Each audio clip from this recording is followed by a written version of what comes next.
नमस्कार दोस्तों, हम संप्रभुता के विषय में चर्चा करते आ रहे हैं अभी तक के अपने वीडियो लेक्चर में। तो इसके आगे भी हम चर्चा को आगे बढ़ाते हुए हम देखते हैं ऑस्टिन का संप्रभुता का सिद्धांत, जो मैंने पिछले वीडियो में आपको कहा था कि मैं समझाऊंगी, और इसके कुछ बिंदुओं को आप नोट करते चलिएगा। तो हम इसको कुछ बिंदुओं के माध्यम से हम समझने का प्रयास करते हैं ऑस्टिन के संप्रभुता के सिद्धांत।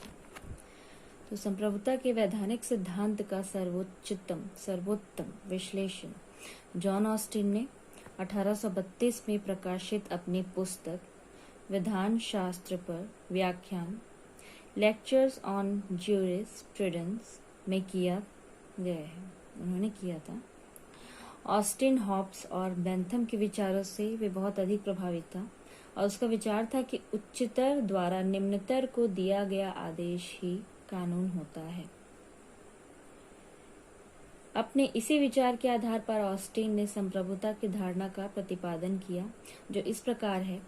कोई निश्चित उच्च सत्ताधारी मनुष्य जो स्वयं किसी वैसे ही उच्च सत्ताधारी के आदेश का पालन अभ्यस्त न हो। यदि मनुष्य समाज के बड़े भाग से स्थायी रूप में अनेक आदेशों का पालन कराने की स्थिति में हो, तो वह उच्च सत्ताधारी मनुष्य उस समाज में संप्रभु होता है, और वह समाज यानी कि उस उच्च सत्ताधारी मनुष्य सहित एक राजनीतिक व स्वाधीन समाज अर्थात राज्य होता है। ऑस्टिन के जो संप्रभुता संबंधी जो कथन है, उसके इस कथन के विश्लेषण से हम संप्रभुता की निम्नलिखित विशेषताओं को स्पष्ट कर सकते हैं, उससे समझ सकते हैं कि उन्होंने क्या समझाया अपने सिद्धांत में। तो पहला बिंदु है कि प्रत्येक स्वतंत्र राजनीतिक समाज अर्थात राज्य में आवश्यक रूप से कोई व्यक्ति या व्यक्ति समूह संप्रभु होता है। प्रत्येक राजनीतिक समाज में प्रभुत्व शक्ति उसी प्रकार अनिवार्य है जिस प्रकार पदार्थ के किसी पिंड में आकर्षण केंद्र का होना अनिवार्य है। दूसरा बिंदु है, संप्रभु किसी एक मानव या मानव समूह के रूप में हो सकता है, किंतु यह आवश्यक रूप से निश्चित होना चाहिए। संप्रभुता सामान्य इच्छा, प्राकृतिक कानून, दैवी इच्छा, जनमत या मतदाता जैसे भावात्मक प्रतीकों में नहीं हो सकती है। वह तो एक ऐसा निश्चित मनुष्य या एक ऐसी निश्चित सत्ता होनी चाहिए जिस पर स्वयं को कानूनी प्रतिबंध न हो। तीसरा बिंदु उन्होंने बताया कि इस प्रकार का निश्चित मानव श्रेष्ठ स्वयं किसी उच्चतर अधिकारी के आदेशों का पालन नहीं कर सकता। उसकी इच्छा सभी व्यक्तियों और समुदाय से उच्च है तथा वह प्रत्यक्ष या अप्रत्यक्ष रूप से किसी के भी नियंत्रण के अधीन नहीं हो सकता। चौथी बात इन्होंने कही कि प्रभुत्व शक्ति को समाज की बहुसंख्या से पूर्ण आज्ञाकारिता प्राप्त होनी चाहिए। पूर्ण यानी कि स्वीकारता होनी चाहिए। समाज की बहुसंख्यक जो जनता है उससे आज्ञाकारिता आदत का विषय होना चाहिए, केवल यदा गदा नहीं। ऑस्टिन का विचार है कि संप्रभु अधिकारी के प्रति आज्ञाकारिता स्थिर और निरंतर होनी चाहिए।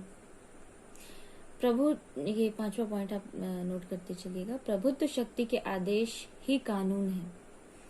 इन्होंने कहा था कि प्रभुत्व शक्ति के आदेश ही कानून है, और आदेश रूप में आज्ञाओं को न मानने की दशा में दंड का अधिकारी होना पड़ता है। छठवीं बात, प्रभुत्व शक्ति अविभाज्य है, क्योंकि वह एक इकाई है, इसलिए वह खंडित नहीं हो सकती। प्रभुत्व शक्ति के विभाजन का अर्थ है संप्रभुता का विनाश। इस बिंदुओं में आपने समझा होगा कि इसमें क्या कहा गया है कि प्रभुत्व शक्ति जो है उनके आदेश को ही हम कानून कहेंगे, उसके आदेश का उल्लंघन नहीं करना चाहिए। और इन्होंने जो पहली लाइन जो हमने पढ़ी थी उसमें क्या बताया कि उच्चतर द्वारा निम्नतर को दिया गया आदेश ही कानून होता है। तो ये कानून के संबंध में इन्होंने ज्यादातर बात की, क्योंकि एक वकील थे तो वह अपने हिसाब से इस सिद्धांत को उन्होंने समझाया है। तो इसकी आलोचना भी होती, क्योंकि कुछ आलोचक यह मानते हैं कि इन्होंने सिर्फ कुछ प्रमुख बिंदुओं पर या कुछ एक ही पक्ष पर इन्होंने अपने विचार को रखा है, तो इसकी आलोचना भी हमें जाननी जरूरी है। क्वेश्चन में आप आलोचना भी बिल्कुल लिखिएगा। तो ऑस्टिन द्वारा किए गए विश्लेषण के अनुसार हम देखते हैं कि कुछ आलोचना जो हुई है उसमें ऑस्टिन द्वारा किए गए विश्लेषण के अनुसार सर्वोच्च शक्ति निश्चयात्मक, स्वेच्छाचारी, असीमित, अविभाज्य, सर्वव्यापक और स्थायी है। किंतु ऑस्टिन, मैंने कहा कि वह एक वकील थे, और उसने संप्रभुता के सिद्धांत की व्याख्या में केवल वैधानिक या विधिक दृष्टिकोण को ही मतलब अपने प्रमुखता दी है, उसी के दृष्टि में रखा है।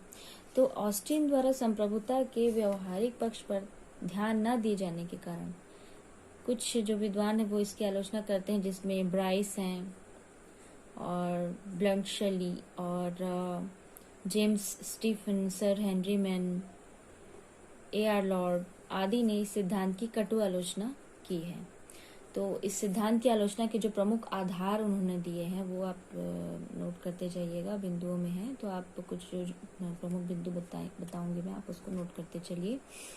तो आलोचना के प्रमुख आधार निम्नलिखित है। तो पहला है, समाज में ऑस्टिन के निश्चित जनश्रेष्ठ की खोज कर पाना कठिन है। आइए समझते इसमें क्या लिखा है कि ऑस्टिन के द्वारा जिस प्रकार के निश्चित संप्रभु की व्याख्या की गई है, व्यवहार में उससे खोज पाना अत्यंत कठिन है। हेनरी मैन ने अपनी पुस्तक में अर्ली इंस्टीट्यूशंस में लिखा है कि इतिहास में इस प्रकार के निश्चित जन श्रेष्ठ के उदाहरण नहीं मिलते।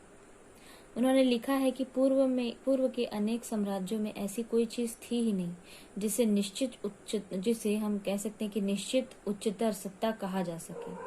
तो ऐसा कुछ साम्राज्य में हमें देखने को मिलता ही नहीं, ऐसा मेन सर कहते हैं कि ऐसा हमें देखने को मिलता ही नहीं है।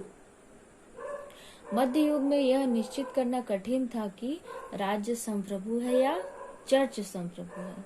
मैंने आपको पहले भी बताया था कि जब स्टेट की बात आती है तो और जो सम्राट की या हमारे नरेश की बात आती है, जो राजा की बात आती है, तो उस वक्त क्या था कि एक समय ऐसा था जब वही जो दैवी शक्ति जो हम एक कॉन्सेप्ट पढ़ते हैं कि राज्य की उत्पत्ति का सिद्धांत और डिवाइन थ्योरीज वगैरह में हम पढ़ते हैं कि जो राजा को प्रमुख माना जाता था, या फिर उस टाइम दो चीजें चल रही थी कि एक आपके चर्च की जो सत्ता की भी लड़ाई थी, यानी कि चर्च में जो पोप है वो प्रमुख है यह कहा जाता था, और जो नरेश है उनके बीच में मतलब एक द्वंद्व की स्थिति थी उस वक्त। और ये भी आप पढ़े होंगे, आप फर्स्ट सेम में आप इस चीज़ को बिल्कुल पढ़े होंगे कि यह एक जो लड़ाई उस वक्त चल रही थी कि कौन सर्वोच्च पद पे है, कौन संप्रभु है और कौन सर्वोच्च है। तो वही है कि मध्य युग में यह निश्चित करना कठिन था कि राज्य संप्रभु है या चर्च। सामंतवादी युग में सामंतों की शक्ति कम नहीं थी। वर्तमान समय में भी अमेरिका जैसे संघात्मक व्यवस्था वाले देशों में देखते हैं कि संप्रभु को निश्चित करना बहुत कठिन है। अतः जॉन शिपमैन ग्रे के शब्दों में कहा जा सकता है कि समाज के वास्तविक शासकों को खोजा नहीं जा सकता। तो दूसरी बात देखते हैं कि कानून संप्रभु की आज्ञा मात्र नहीं होता। इस सिद्धांत के अंतर्गत उन्होंने जो ये बिंदु बताया उसमें क्या बताया उस चीज को हम देखते हैं कि इस सिद्धांत का यह प्रतिपादन कि संप्रभु के आदेश ही कानून होते हैं, यह पूरा त्रुटिपूर्ण नहीं होने बताया।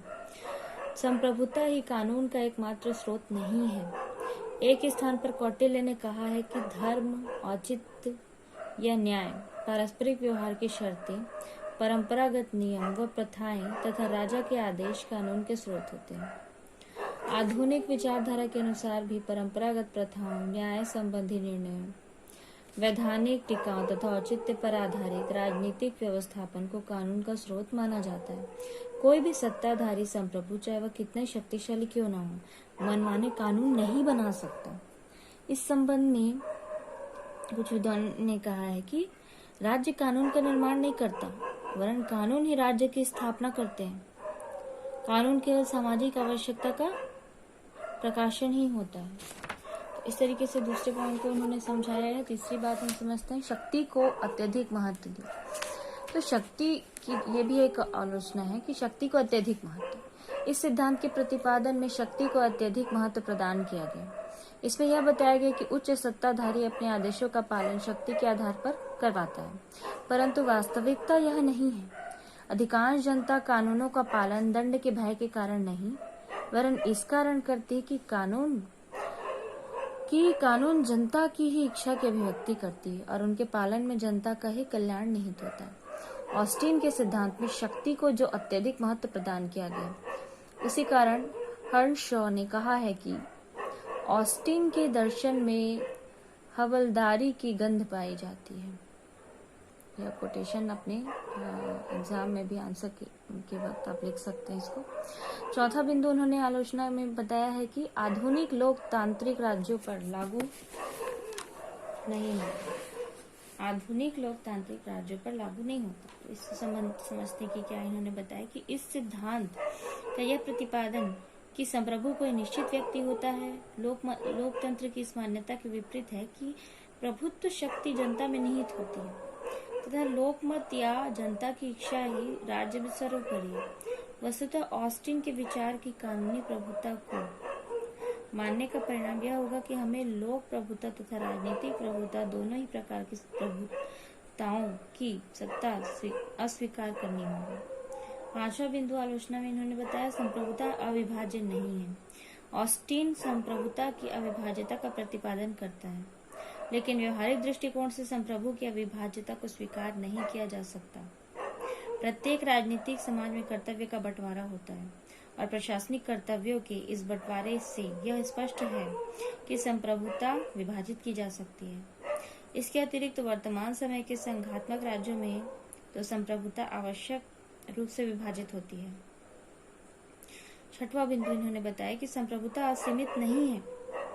इसमें इन्होंने बताया कि ऑस्टिन द्वारा संप्रभुता के जिस सिद्धांत का प्रतिपादन किया गया उसके अनुसार संप्रभुता के सर्व प्रमुख लक्षण उसकी असीमितता तथा निरंकुशता है, किंतु आलोचक संप्रभुता की असीमितता को स्वीकार नहीं करते।